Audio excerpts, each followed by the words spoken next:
ఇంకొక సెకండ్ తన గురించి ఆలోచించి నా టైం వేస్ట్ చేసుకోను. నా కోపం జాన్వి ఒక్కదాని మీద కాదు,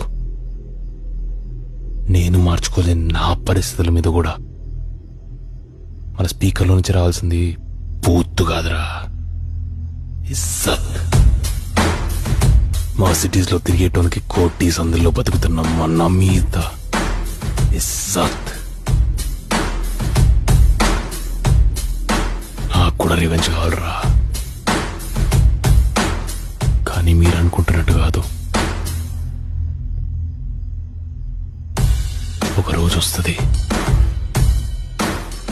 వద్దనుకున్నా కనపడతా, చెవులు మూసుకున్నా వినపడతా.